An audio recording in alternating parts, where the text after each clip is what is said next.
doesn't switch off the test. Ah, yeah, there's one that's stuck. It's locked. I think it's a long press.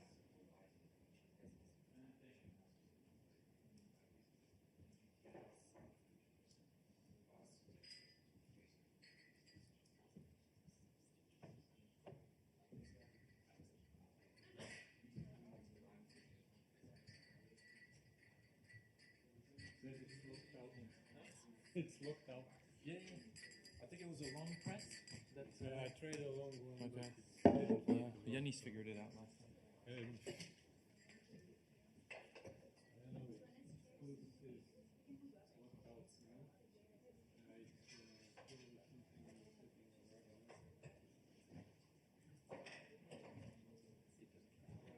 around. Exactly. Like,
Hello, hello. The marathon continues, the marathon of press events this week. Welcome to the press room of the European Commission and welcome to this press conference after the adoption by the College of the Action Plan on the Military Mobility and EU Cyber Defense Policy, both proposed jointly by the European Commission and High Representative. You will be now briefed about the content and objectives of both proposals by a very strong setup of the members of the college, as you can see, reflecting the cross-cutting nature of the proposals. So first to speak will be Executive Vice President Margrethe Vestager, then Vice President of the Commission and High Representative of the EU for Foreign and Security Policy, Josep Borrell, Commissioner for Internal Markets Thierry Breton, and Commissioner for Transport Adina Vălean. After the introductory remarks, you will be then given the opportunity to ask questions, both you who are here present in the press room and also colleagues who are connected remotely via Interactio. But first, let's hear from the members of the college themselves. And with this, Madam Executive Vice President, you have the floor. Well, thank you very much for the introduction. Today, we present a European security and defense package. It's composed of two elements, an action plan on military mobility and an EU cyber defense policy. With these two initiatives, the Commission is today stepping up its contribution to European defense. The Russian war on Ukraine, the recent cyber attacks on strategic parts of our infrastructure, I think it's a wake-up call for all of us. We must reinforce our ability to defend ourselves and also to defend our values as they play out in everyday life. Our experience in addressing threats to our security, and more particular in the events of last month, well, they leave us with three main lessons learned. These three lessons, well, they serve as the foundation for the package that we are presenting today. First, as external threats to our security grows more and more complex, the defense dimension of our infrastructure and our networks is crucial. The war has shown that important infrastructure and regulatory bottlenecks, well, they are still here. They remain. They can slow down reaction times, undermine our security because of that. So our package today brings solutions to those bottlenecks. Second lesson learned. The line between military and civil is getting increasingly blurred. This dual use of instruments and technologies means that we can do a lot more with what we have already. The package proposes actions to use civil resources and investment in a way that also benefits European defense. Thirdly, while defense remains primarily a responsibility of member states, there is a lot that we, the European Commission, can do to step up our game, especially through organizing a more integrated and a more efficient coordination between countries. Let me just give you a few details before I pass the floor to colleagues here. First, on military mobility. In Europe, we have free movements of goods, services, people, and capital. But for good and also historic reasons, we do not have free movement of military. But the thing is that we need to make sure that when crisis hits, member states' military can move quickly. That bridges and roads that are used for everyday travel can support the heavy-duty vehicles of the army. That military trucks and containers can seamlessly cross borders across the Union, and this goes for military personnel, but obviously also for equipment. We have seen many times in recent months how equipment had to travel across Europe in order to give needed help in Ukraine. So for military forces to make a real difference on ground, obviously they need to move fast. They must not be blocked over bureaucracy or lack of adapted infrastructure. And that is what we aimed at with the first action plan of 2018. And it has brought a lot of improvements, and a lot of that thanks to the leadership of my colleague Adina, who is here today. Now we want to take more steps, for example, by digitalizing the procedures to make them faster, more reliable, and making sure, for instance, also that the vehicles have the necessary fuel supply while they travel.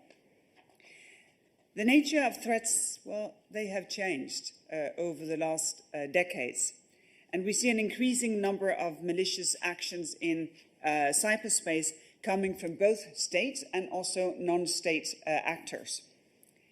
So today, there is no European defense without cyber defense. That is why our second proposal today, the EU cyber defense policy, steps up our ability to protect both our military and our civilian assets from cyber attacks. We have seen it with the Russian attack on the Viasat satellite. Those satellites, they provide high-speed broadband both to commercial and military customers. So obviously, one can deeply affect military forces by attacking civilian infrastructure. And the same can be said about our 5G networks. Their security is of utmost importance also from a defense perspective. So today, almost 3 years after we adopted the 5G toolbox, we are urging member states who have not yet imposed restrictions on high-risk suppliers to do that without delay, as a matter of urgency. Time loss can increase the vulnerability in our networks, so determined action is absolutely needed on those few member states who have been delayed in using the toolbox. The cyber defense policy that we present today puts forward new instruments. They will reinforce our collective ability to address cyber threats, from early detection of possible attacks to deterring future threats. We propose to increase cooperation on three main fronts: cooperation between member states' military, cooperation between civil and military, and cooperation between public and private sector. And also, and I think you will hear that at every press conference, there is an important dimension when it comes to skills. That people have the skills, the capability, that they're able to do what is actually needed, because our capacity to fight cyber threats depends also on having skilled people to be able to do it.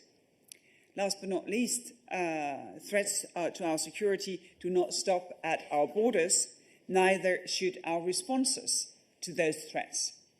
And that is why both proposals today includes provision to step up our cooperation with NATO and with partner countries, those who are like-minded and those who are in our neighborhoods. Now I leave the floor to my colleagues. Thank you very much. Thank you. High Representative, you can continue. Well, good morning, and thank you to all of you. Thank you, Margaret, for your introduction and your remarks. As you said, the security environment in Europe has changed dramatically. Since last February, the war is back to our borders. And the Russian aggression against Ukraine is undermining peace, international rule-based systems globally, but it affects us. And we have to adapt our defense policies to this new environment. And that's a good occasion to wear my double hat, the head of the Vice President of the Commission, and the High Representative for Security and Defense. And maybe a third one, the chairmanship of the European Defense Agency, that's going to play an important role in the development of these policies. First, about military mobility and our second military mobility action plan. You know that there is no road for military vehicles, and not a specific road. They use the same roads. But look, which is the weight of a Leopard tank, or which is the length of a train to transport military warfare. And then you could imagine easily that not all infrastructure are ready to support the weight and the length of the military warfare. So we need to adapt our mobility system in order for our troops be able to transport and deploy quickly all their military capacities. And this is critical for our defense. The capacity, the ability to move troops and equipment quickly from one side of the European Union to the other side of the European Union, from the west to the east, mainly, to our external borders, but also beyond our external borders when we deploy our military missions around the world. And this requires to make bridges, tunnels and roads and trains ready to transport our military capacities. Our military support to Ukraine has shown clearly that this matters a lot. And this action plan aims to reduce the delays on transporting military capacity with 30 actions, enabling to move safer and quicker, ranking from transport infrastructure, regulatory issues, preparedness, and resilience. So let me focus on the elements of that plan that fall under my responsibility as High Representative and head of the Defense Agency. First, we have to update and expand the scope of military requirements. And this, for example, includes looking into the fuel supply chain. We need to be sure that there is a fuel supply chain from one side of Europe to the other side of Europe. And our military staff expertise will be key on designing this chain of fuel supply. Second, the European Defence Agency will take forward the work on cross-border movement permissions and customs formalities, establishing a network of smart logistics. With Member States, we will address gaps in strategic lift capacity to ensure that we are able to transport large-scale forces at short notice. And third, we have to work closer with our partners. The first one, NATO. NATO cooperation has to be intensified, but also with partners like Ukraine and Moldova. We have to share best practices with regional partners, with the Western Balkans. We have to be ready to prepare force deployment in this region, and we will address it with our transatlantic partners on regular dialogues. From this point of view, I am happy to announce that the United Kingdom will join us on a PESCO project on trying to participate on military mobility. Second, on cyber defense. Cyberspace is the new strategic domain. It's the place of geostrategic competition, and it will become a battlefield. But cyberspace has no limits. Where is the space of the cyberspace? Everywhere. There is no borders. So to make the difference between the internal and the external doesn't make a lot of sense because there is not a line between one thing and the other. But in any case, cyber war and cyber attacks has become an integral part of our modern warfare. The Russian aggression against Ukraine is being accompanied by repeated cyber attacks, not only against Ukraine, but also against us and against our partner countries. Remember that before the war was launched, a big cyber attack preceded the bombing of Kiev. So we are proposing to increase our ability to prevent, to detect, to deter, the cyber attacks and defend ourselves against it. And we are following the same lines, the same verbs that we use on the strategic compass on security and defense. To act together for a stronger EU cyber defense, to secure our defense ecosystem, to invest in better cyber defense capabilities, and to partner to address common challenges. There is one common thread: better and stronger cooperation between the military and the civilians. The Commission is doing a lot on the civilian side of cyber defense. The military also. We have to link these two sides.